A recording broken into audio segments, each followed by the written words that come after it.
Fala pessoal, tudo bem? Hoje nós vamos falar de um tema importante, ao menos penso eu, que é sobre a teologia negra, né? Será que existe uma teologia negra? É uma forma religiosa diferente de outras? E eu penso que não. Na verdade, isso é de tamanha importância, principalmente no contexto de uma experiência religiosa, onde nós temos uma experiência religiosa europeia, branca, e esse movimento vai surgir principalmente com três fatores nos Estados Unidos. E eu até abro essa discussão aqui, esse bate-papo de hoje, com a imagem do Ronilson Pacheco, que é um teólogo pela PUC do Rio, que inclusive está estudando um mestrado em teologia na Universidade da Colômbia, nos Estados Unidos. Parece que ele ganhou uma bolsa e acabou migrando para lá. Mas a ideia dessa teologia negra, ela parte de três fatores, ou de uma interlocução, né, entre o acirramento, principalmente da segregação racial nos Estados Unidos. Então, isso é muito importante para essa teologia. Uma segunda etapa seria os movimentos negros de resistência, que passa a ter uma força, uma fala mais exponencial nos Estados Unidos, devido à luta do Martin Luther King. E não só ele é um grande representante, mas já havia, nesse momento, outras estruturas lutando, outros movimentos para que pudesse ter uma libertação, dos negros americanos, e isso em todo o mundo. E o terceiro fator, que é o mais importante na análise dos teólogos que têm desenvolvido essa teologia negra, é a omissão.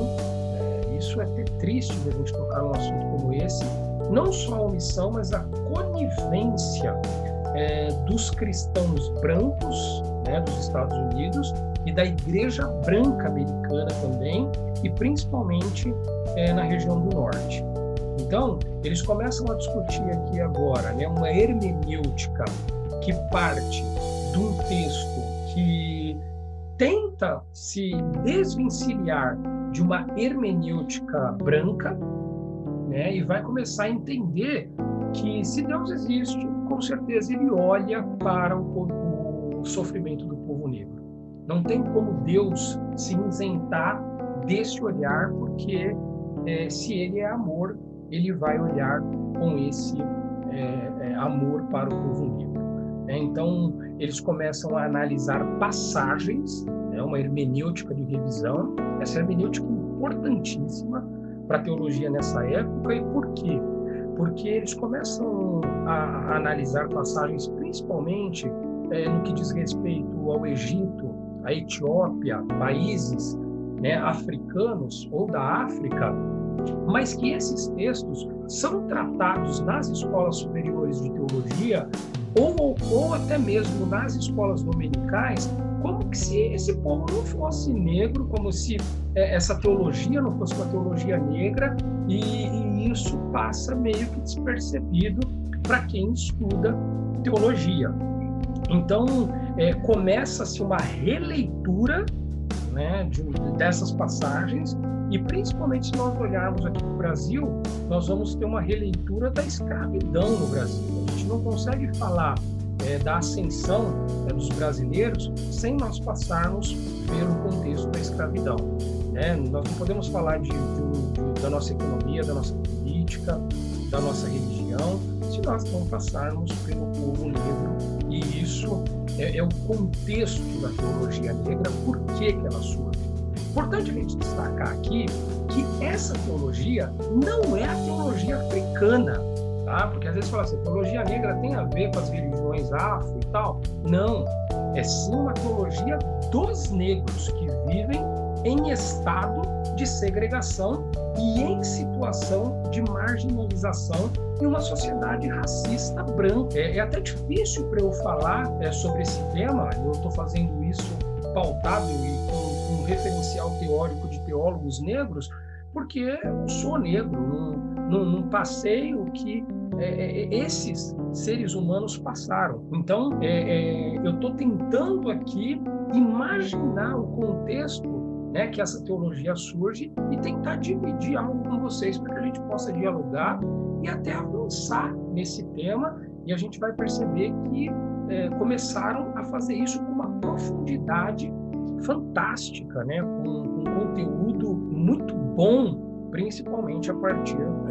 da teologia que surge nos Estados Unidos. Essa teologia vai surgir por volta de 1960 e vai principalmente com um livro da teologia negra, o Quest for a Black Theology. É um autor, um teólogo americano, e esse teólogo ele vai dizer assim, nós não podemos escrever a história dos afro-americanos sem fazer referência à igreja cristã negra. E quem diz isso, é o sociólogo negro Joseph Washington, e ele vai, uma das frases desse livro, ele coloca o seguinte, no princípio era a igreja negra, e a igreja negra estava com a comunidade negra, e a igreja negra era a comunidade negra, né? Ou seja, ele começa a perceber que agora há uma disposição para que possa fazer uma hermenêutica, e uma hermenêutica de uma teologia negra, revisando textos bíblicos e fazendo uma releitura, principalmente através de uma teologia da libertação. E inclusive o Gustavo Gutierrez, que é um dos principais autores, dessa teologia da libertação, nós vamos perceber que ocorre quase que em conjunto a teologia da libertação, que é mais ou menos 68, 69, com também essa parte da teologia negra, e isso é muito importante. Há várias histórias, e vários movimentos que vão destacar essa teologia negra. No interior das igrejas estava começando a ter problemas para poder frequentar as igrejas protestantes evangélicas nos Estados Unidos, e isso não só de uma linha protestante, mas também de uma linha católica.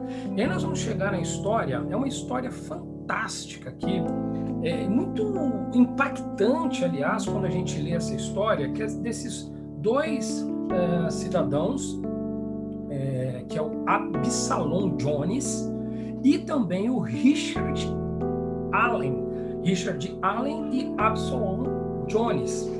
Eles conta-se, uma história, e isso está em um livro chamado Black Theology and Black Power, que é um movimento americano também, do poder do negro, e conta essa história que na igreja episcopal metodista americana existiam os lugares de orações para os brancos e existiam os locais para orações dos negros, Então, esses dois chegaram na igreja e eles deveriam sentar-se num ponto que era pintado de preto, que eram os bancos destinados aos negros que iriam cultuar. E certa vez ocorreu um episódio de uma intolerância sem tamanho, e que esses dois acabaram sendo vítimas de um grupo de brancos da igreja, ao qual eles estavam orando, os dois tinham entrado no templo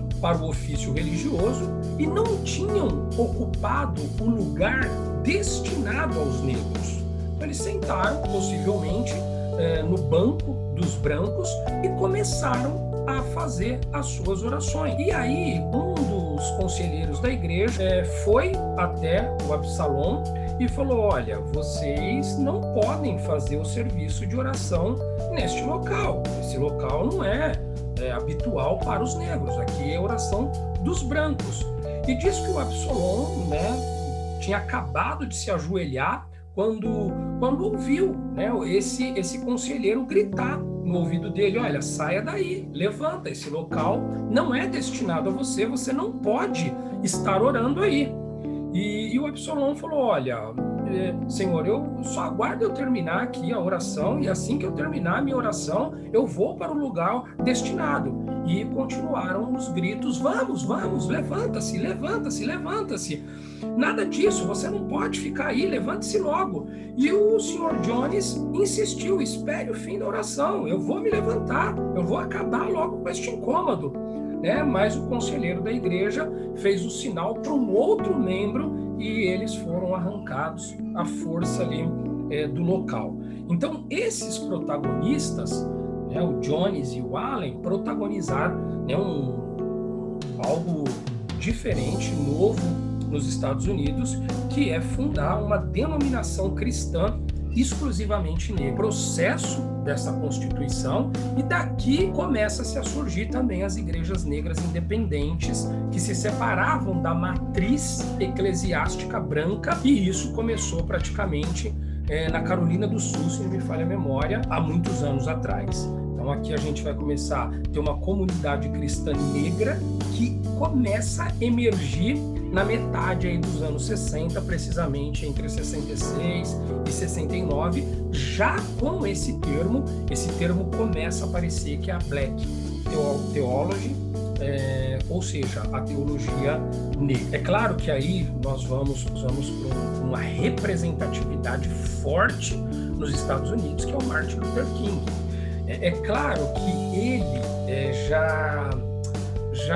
já tinha movimentos, né? Não era só ele não estava sozinho nessa caminhada, ele tem movimentos ao seu lado dando suporte, mas o que fica, né, cadastrado, o que fica registrado, o que está na história é o seu inspirado discurso, que todos conhecem, né?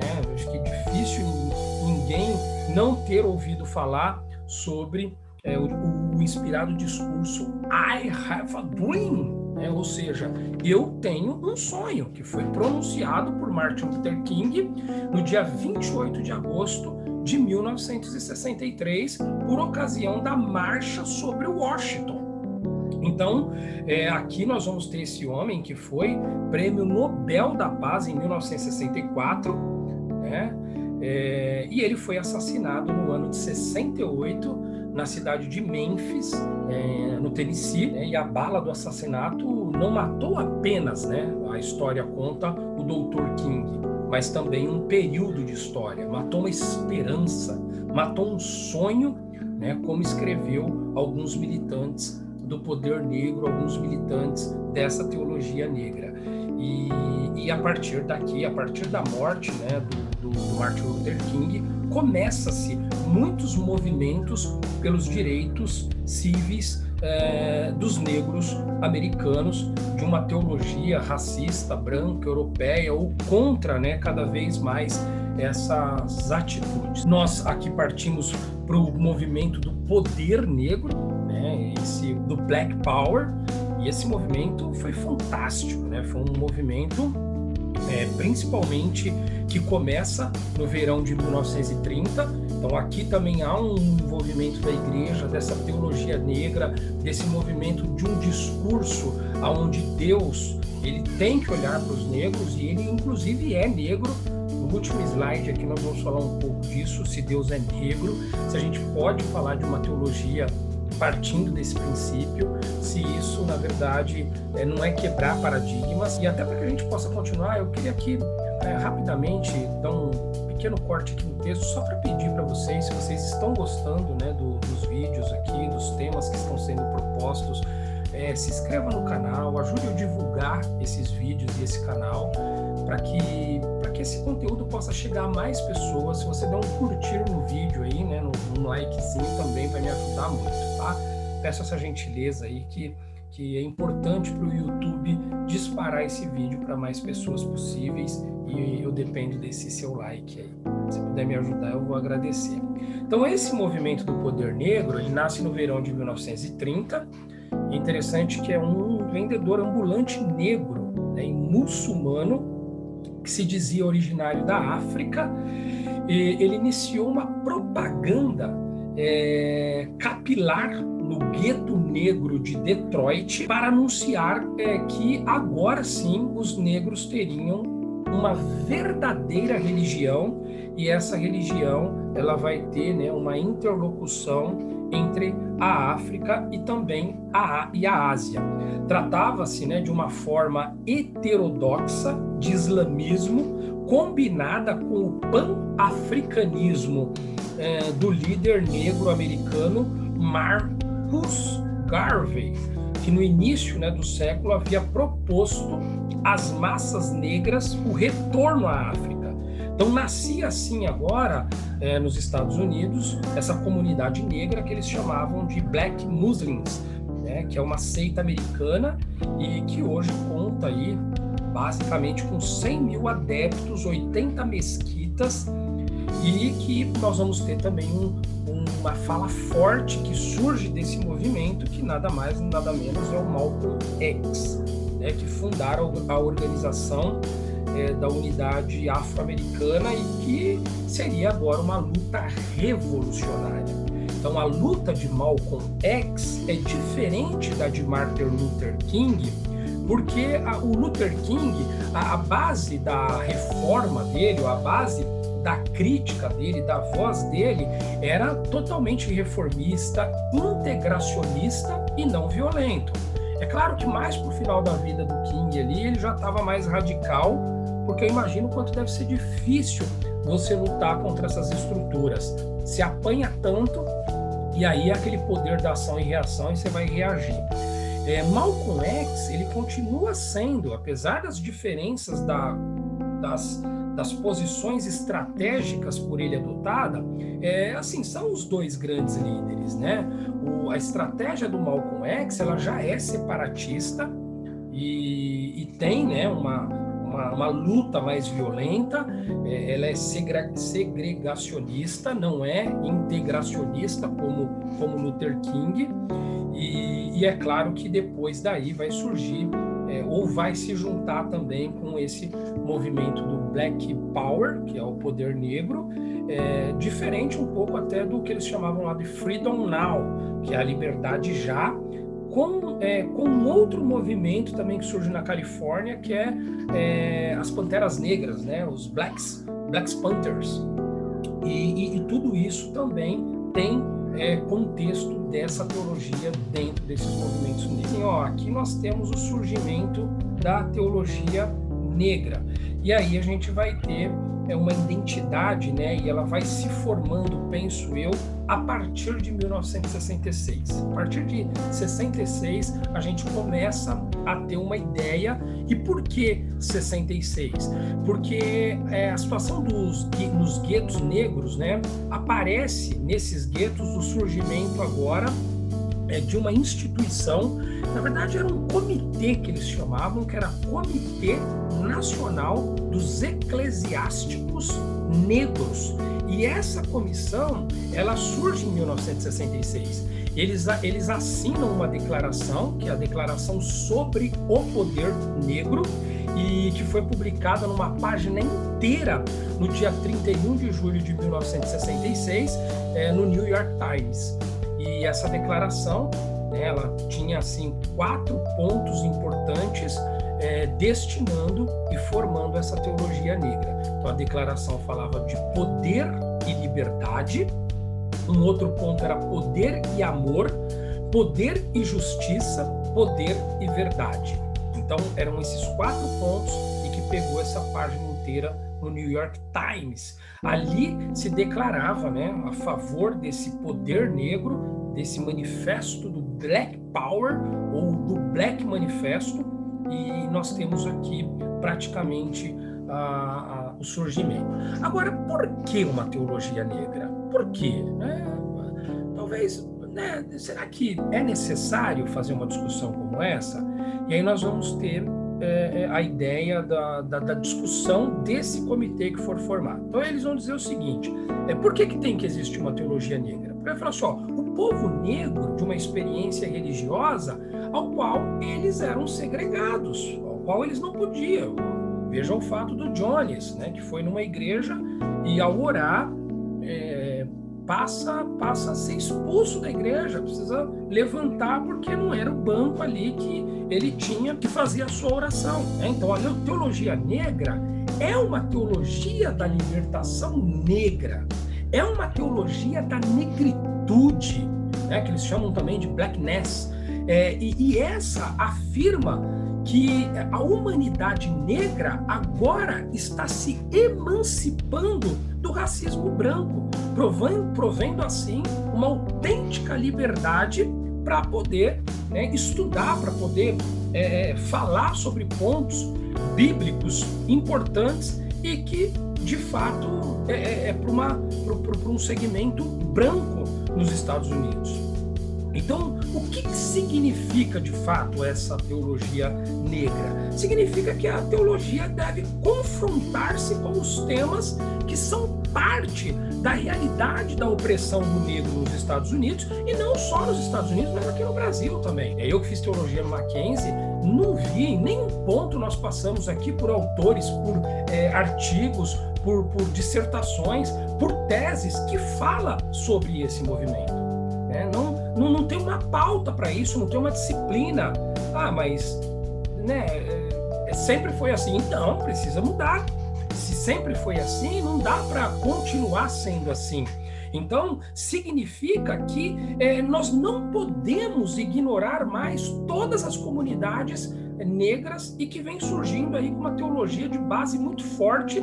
Basta ver esse teólogo chamado Ronilson Pacheco, que eu abro aqui com a imagem dele. Agora, tem um preço essa teologia, segundo os teólogos negros, tem um preço, e o preço é a própria vida. A vida é risco. E isso é triste. E eles assumiram com coragem, com confiança, esse risco. E muitos negros, como nós vimos, o caso principal aqui do Martin Luther King, morreram, pagando um alto preço. Deus tem cor? Qual que é a cor de Deus? E aí, a teologia negra vai falar categoricamente, vai afirmar que existe um Deus, e se existe o Deus, ele é negro. Ele não teria outra cor a não ser essa. Foram questionados alguns autores se isso não seria até uma forma unilateral de apresentar a religião judaico-cristã, e será que Deus estaria interessado de fato na pele negra? E aí nós vamos ter um autor chamado Cone, James Cone. Ele é o maior representante. Eu vou até preparar agora o próximo slide para a gente falar um pouco dele, mas dentro dessa questão da cor de Deus, o Cone vai citar o seguinte, que ele precisa de 3 pontos dessa cor de Deus, e ela sendo negra e sendo unilateral. Ele falou, olha, não tem jeito. Há casos que é necessário, ou se faz necessário, existir unilateralidade. Então, uma situação, ele vai falar assim, toda situação revolucionária, é preciso haver essa unilateralidade. Por quê? Porque é ela que milita ao lado dos oprimidos. Imagine, uma sociedade racista branca, é preciso haver a unilateralidade. E essa vai em favor desses negros oprimidos. Ele vai até uma discussão assim, Deus não é daltônico, isto é, indiferente às cores. Dizer que Deus não faz distinção de cor é como dizer que ele não faz distinção entre justiça e injustiça, entre razão e desrazão, entre bem e mal. E num terceiro ponto, ele vai contextualizar que a negritude de Deus não é apenas um dado fisiológico da pele, mas eleva-se a um símbolo ontológico de todos os oprimidos e de todas as opressões. Este é o elevamento universal que pontua a teologia negra. Então ele crê que todos os homens foram criados para a liberdade e que Deus está sempre ao lado, oprimidos contra os opressores. Então, para a gente ver um pouquinho dessa teologia negra do James Cone, esse é o símbolo maior da teologia negra. Ele foi o primeiro a escrever sobre uma teologia negra, e ele tem um livro chamado Deus é Negro. Deus é um Negro, é de 1998.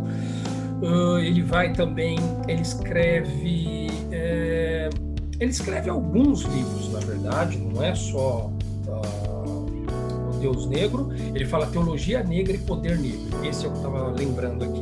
Que esse é de 1969, e aí em 1970 ele vai escrever a Teologia Negra da Libertação. Então veja que aqui é um movimento que parece que nasce em conjunto com a teologia do Gustavo Gutierrez, e que é a teologia da libertação, mas o próprio Gutierrez assume que a teologia do Cone vem antes da dele em alguns textos. Então ele tem uma afirmação clara, né? Deus é negro porque ele está do lado dos oprimidos, vai dizer Cone. Mais ainda, devemos tornar-nos negros com Deus. Além de Deus ser negro, nós precisamos nos tornarmos com Deus, que é um Deus negro. Ele vai pegar uma ideia, inclusive, dos barthianos, né, que é o teólogo Karl Barth, que vai dizer que com acentos, né, barthianos, diz Cone, Deus diz sim e não. É uma teologia de Barth.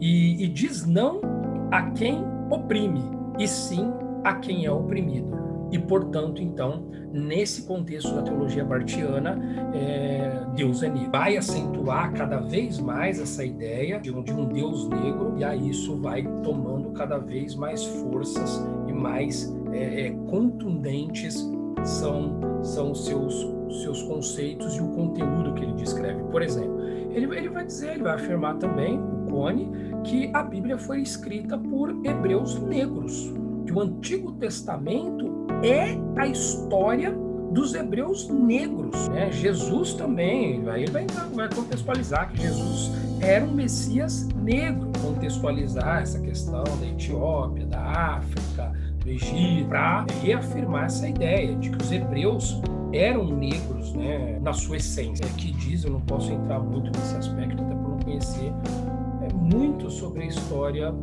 desses primeiros hebreus, né? Ele vai pegar a ideia, por exemplo, do Messias negro de um teólogo também, na verdade era um historiador negro menonita, uma corrente forte também nos Estados Unidos, da igreja menonita, chamado Vincent Harding, que num texto chamado Poder Negro e o Cristo Americano, aqui é forte, inclusive, essa frase do Harding, e o Harding diz que o Cristo americano, que era apresentado, que era vendido e que era proposto, se apresenta com as cores branca e rosa. Olha que Cristo bacana, né? Branca e rosa, com os cabelos louros e os olhos azuis, e é vendido, né, como esse Cristo universal. E o que o Harding vai dizer que é o contrário, na verdade, que esse Cristo que o americano vende universalmente é um mascote americano que abençoa os atos americanos mais absurdos, e que inclusive a Igreja Branca autentica, que é, né, o extermínio dos primeiros proprietários, né, da terra, até o massacre dos vietnamitas dentro do seu próprio território. Então, esse contexto também aparece aí na teologia. E eu penso assim, tem muitos outros temas que daria para nós tratarmos aqui, autores, por exemplo, de política negra, de uma teologia política negra, que é o Dobbs Roberts, mas a gente teria que fazer um outro vídeo, porque isso ficaria muito extenso. Mas a teologia negra também como uma teologia religiosa, esse é um tema importante. Ver todo esse percurso da teologia negra, etapa por etapa, ponto a ponto. Por exemplo, teologia negra e pensamento marxista tem uma conexão? Acredito que tem uma conexão, dá para escrever sobre isso. Teologia negra e teologia do terceiro mundo também seria importante, mas por hoje aqui eu acho que tá bom, tá legal. Depois vocês, se puderem também, me adicionem, né, nas redes sociais. Eu estou no Facebook como Celebrante Ricardo Ramos e no Instagram como Celebrante Ricardo Ramos também, tá bom? O meu e-mail é ricardoramosprofessor@gmail.com, e também use o chat aqui do YouTube. Eu vou disponibilizar esse vídeo para que vocês possam comentar, né, agregar algum conteúdo, algum autor. É sempre importante, né? A gente só aprende quando a gente fala sobre algo, e da mesma forma que a gente está ensinando, a gente está aprendendo, a gente muito mais aprende do que ensina. Então, mais uma vez, queria pedir para você se inscrever no canal, se gostou do texto, se gostou aqui desse diálogo, né, dessa apresentação. Dê um like aí, por favor, nesse vídeo, e não deixe de indicar o canal, né? Não deixe de indicar esse canal para que ele possa crescer, para que tenhamos mais conteúdo e que esse conteúdo possa chegar ao maior número de pessoas. Beleza, pessoal? Eu fico por aqui e nos vemos aí no próximo vídeo. Até mais. Um abraço, professor Ricardo Ramos. Tchau, tchau, pessoal.